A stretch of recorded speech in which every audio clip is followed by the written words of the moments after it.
पहरे मेरे देश की परंपराएं, यहां मरने के बाद शांति की प्रार्थना की जाती है, उठावना होता है, समाज के लोग एकत्रित होते हैं और कहा जाता है भगवान उसकी आत्मा को शांति प्रदान करे। हरे मुर्दों को शांति शांति चिल्लाते हो, मरने के बाद शांति की प्रार्थना कराते हो। अरे जो उस मरने के 13 दिन बाद सुना रहे हो, जीते जी उसे समझा देते तो तुम्हें प्रार्थना करने की कोई जरूरत ना पड़ती। फिर तुम्हें किसी ईश्वर से ना कहना पड़ता कि ईश्वर इसकी आत्मा को शांति प्रदान कर। एक बात ध्यान रखना, ये तुम्हारी प्रार्थनाओं से जीवन में शांति नहीं मिला करती है। पूरा हिंदुस्तान भी प्रार्थना करे कि किसी दिवंगत आत्मा को शांति मिल जाए, तो मैं सोचता हूं कि तुम्हारी प्रार्थनाओं में इतनी ताकत नहीं है कि उस मरी हुई आत्मा को शांति प्रदान कर सके। अरे तुम प्रार्थना भी करोगे मंदिर में जाकर तो तुम्हारी प्रार्थनाएं दीवारों से टकरा करके वापस लौट आएंगी, लेकिन उस आत्मा तक ये प्रार्थनाएं पहुंचने वाली नहीं है। मैं तो ये कहता हूं कि मरने के बाद दूसरे हमारी शांति की प्रार्थना करें, ये जीवन बड़ा नादानी का जीवन है। मैं पुलक सागर तुमसे कहता हूं कि मेरी समाधि के बाद पूरे हिंदुस्तान में कोई भी मेरी शांति की प्रार्थना ना करे, कोई मेरे लिए विनयाञ्जलि सभा ना रखे, कोई मेरे लिए ईश्वर से प्रार्थना ना करे, क्योंकि मुझे विश्वास है कि तुम्हारी प्रार्थनाओं से मुझे स्वर्ग मिलने वाला नहीं है, तुम्हारी प्रार्थनाओं से मुझे मुक्ति ना मिलेगी।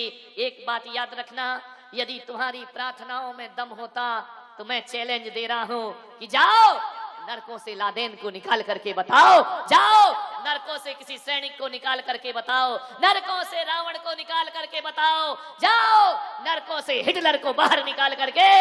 तुम्हारी प्रार्थना में ताकत नहीं कि इनको नरकों से निकाल के शांति प्रदान कर सके। गरीब के घर पैदा हो गए तो ये तुम्हारी बदकिस्मती है? नहीं मेरे भाई, कोई गरीब अभावों से ग्रसित व्यक्ति ये ना सोचे कि गरीब के घर पैदा होना बदकिस्मती हुआ करती है।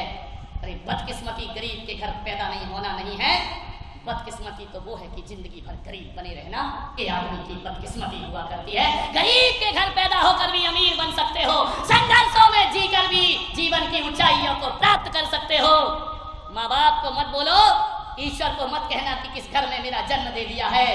गरीब के अमीर के घर पैदा होके अमीर बने तो कौन सा बड़ा काम कर लिया तुमने। अरे पिता की छोटी सी दुकान को जो बेटा मॉल में परिवर्तित कर देता है वो व्यक्ति पुरुषार्थवादी हुआ, वो सच्चा बेटा होता है। गरीब के घर पैदा होके चिंता मत करो, अमीर बन सकते हो अपनी मेहनत और लगन के बल पे। तुम्हें नहीं मालूम लाल बहादुर शास्त्री कौन से करोड़पति के घर पैदा हुए थे? विचार करिए, अब्दुल कलाम कौन से करोड़पति के घर में पैदा हुए थे? इमली के बीजे बेच बेच कर अपनी पढ़ाई करते थे और सड़क की रोशनी में जो किताबें पढ़ा करते थे वो एक देश का सबसे बड़ा मिसाइल मैन और राष्ट्रपति बनकर के खड़ा हो जाया करता। ध्यान रखिए, ये कोई अमीर के घर पैदा नहीं हुए। सोचिए, के.आर. नारायणन एक दलित घर में पैदा होते हैं, कोई कुछ नहीं था उनके पास, फटे कपड़े पहन करके स्कूल जाया करते थे। ऐसा व्यक्ति इस देश का राष्ट्रपति बन जाया करता है। और तो और बाजारों में चाय बेचने वाले नरेंद्र मोदी इस देश के प्रधानमंत्री बन जाए। ये कौन है? नरेंद्र मोदी कौन है? नरेंद्र मोदी किसी व्यक्ति का नाम नहीं है, नरेंद्र मोदी एक दृढ़ इच्छा शक्ति का नाम हुआ करता है। ऐसा व्यक्तित्व आजादी के बाद पूरे देश का चिंतन जिसने बदल दिया। मुझे पॉलिटिक्स में मत डालना कि मैं कोई गुणगान कर रहा हूं उनके, याद रखना। मुझे ना कांग्रेस से नफरत है ना बीजेपी से प्यार है, बस मुझे तो अपने वतन से प्यार है, अपने राष्ट्र से प्यार है। सोचना है आपको, एक दृढ़ इच्छा शक्ति लेकर चले। भारत की सोच बदल दी। जो अमेरिका कल तक उन्हें गुनाहगार मानता था, आज नरेंद्र मोदी ने अपने दम पर अमेरिका में प्रशंसा के पात्र बन जाया करते हैं। कौन है ये व्यक्ति? एक संकल्पवान व्यक्ति है। न किस्मत से कुछ मिला है, न भाग्य से कुछ मिला है, उस व्यक्ति ने अपने जीवन में बहुत संघर्ष किए हैं। मान्यवर, अमेरिका के राष्ट्रपति अब्राहम लिंकन, इतनी असफलताएं उन्होंने अपने जीवन में पाई हैं जिसका कोई हिसाब नहीं है, लेकिन उन्होंने कहा कि मेरा मन इन असफलताओं से कभी टूट नहीं। महिलाओं को थोड़ी सी विपरीतता मिलती है, आत्महत्या करने को तैयार हो जाती है, तलाक देने को तैयार हो जाती है, घर छोड़ने को तैयार हो जाती है। अपने जीवन को आवेश में आकर नरक मत बनाना। अरे ध्यान रखना, सब दिन होत ना एक समान, ध्यान रखिए। आज कष्ट है, कल सुख मिलेगा। योजना से काम करो। अकबर ने आदेश किया आगरा में कि 1000 सोने की असरफियां मिलेगी, जो माघ के महीने में कड़कड़ाती ठंड में यमुना के बीच सारी रात गुजारेगा खड़े खड़े पानी में। ठंडी का महीना और यमुना जैसा ठंडा पानी और नदी के भीतर खड़ा खड़ा पूरी रात गुजारेगा। एक आदमी, एक ब्राह्मण धन का लोभी, उसने कहा चलो यार 1000 सोने की असरफियां मिलेंगी, क्या दिक्कत है। खड़ा हो गया, सारी रात खड़ा रहा, अकबर के दरबार में पेश किया गया। सुबह नदी से निकल के आया, अकबर से कहा गया हुजूर इसे 1000 सोने की मोहरें दे दी जाए। अकबर ने कहा कि क्या हुआ। बोले सारी रात ये नदी में खड़ा रहा। अकबर ने कहा ये तो बड़ा असंभव कार्य है, एक बात बताओ, तुम नदी में कैसे खड़े रहे इतनी ठंड में। तो जानते हो वो ब्राह्मण क्या बोलता है, तुम्हारे महल में एक चिराग जल रहा था, नदी में खड़ा खड़ा मैं उसे देखते रहा और इतना ध्यान में एकाग्र हो गया कि उसकी गर्मी मुझे प्राप्त होती रही और मैं रात भर पानी में खड़ा रहा। अकबर ने कहा इनाम कैंसिल।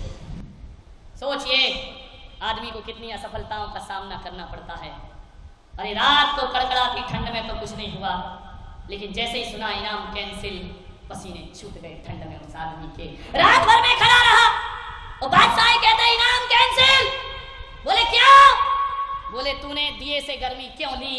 दिए से गर्मी ली इसलिए तू ईमानदारी से नहीं खड़ा रहा, तेरा इनाम रद्द किया जाता है। रोता रोता बीरबल के पास पहुंचा।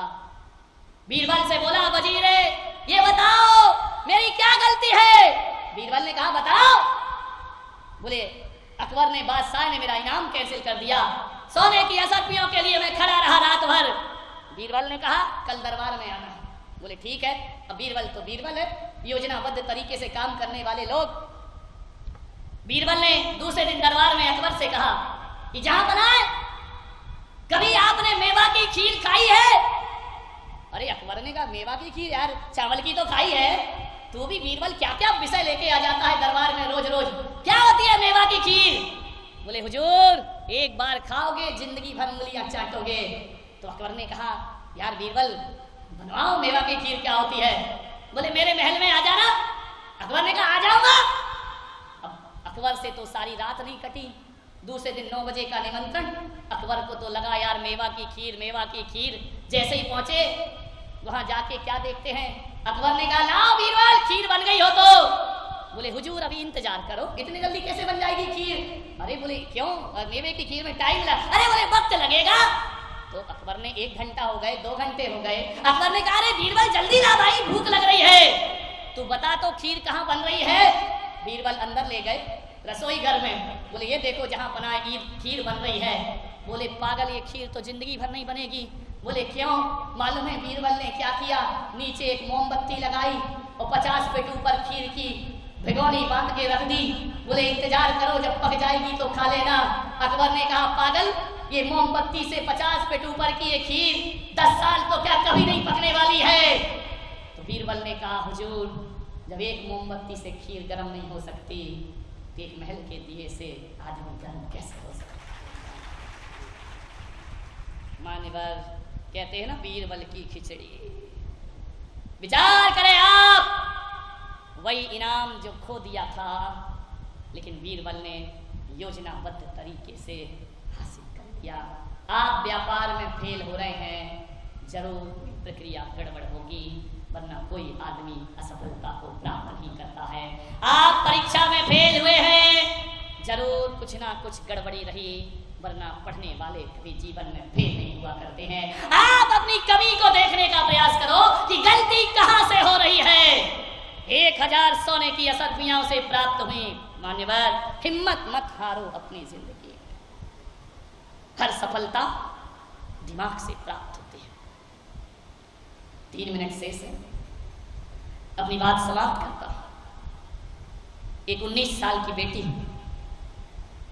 जिसके जन्म लेते ही मां की मौत हो गई, कुछ दिनों बाद पिता की मौत हो गई। गरीब घर की वो लड़की, चाचा चाची ने उसकी एक दिन शादी कर दी। 19वें वर्ष में आने के बाद ऐसी शादी हुई, 1-1.5 साल ही हुआ शादी हुए, 2 साल हुआ और एक एक्सीडेंट में उसके पति की मौत हो गई। उधर मां नहीं, पिता नहीं, ससुराल में आते ही विधवा हो गई। सास ससुर ने निकाल दिया घर से कि मनहूस लड़की, पीहर में रही तो माँ बाप का जीवन ले लिया, यहाँ आकर मेरे बेटे का जीवन ले लिया, निकाल दिया उसे घर से। बहुत दुखी हुई, पढ़ी लिखी नहीं थी ज्यादा, एक स्कूल में चपरासी की नौकरी कर ली उसने। पानी पिलाती दिन भर, जब छुट्टी होती तो बच्चों को पानी पिलाती, तो जब क्लास लगती तो कक्षा के बाहर बैठकर पढ़ाई करती थी। सोचिए आप, जो पढ़ी लिखी नहीं थी, केवल 8वीं 9वीं पढ़ी होगी, कक्षा के बाहर बैठ करके पढ़ाई करती। और एक दिन उसने प्राइवेट एग्जाम दिया। एक हौसला था, एक जिंदगी जीने की चाहत थी उसके भीतर। उसने बहुत अच्छे नंबरों से 12वीं कक्षा पास कर ली।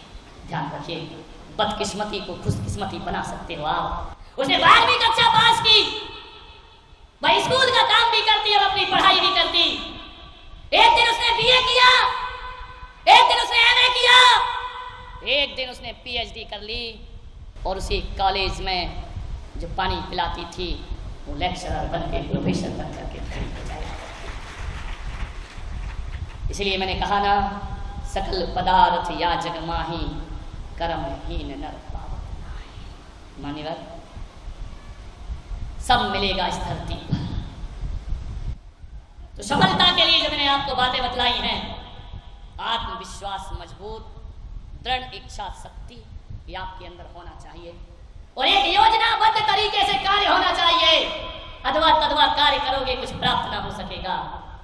मैं अपने चातुर्मासों को इतना व्यवस्थित इसलिए करता हूं कि हर कार्यक्रम के पहले कमेटियों को योजना दिया करता हूं कि इस तरह से कार्य करो, इस तरह से व्यवस्थित कार्य करो।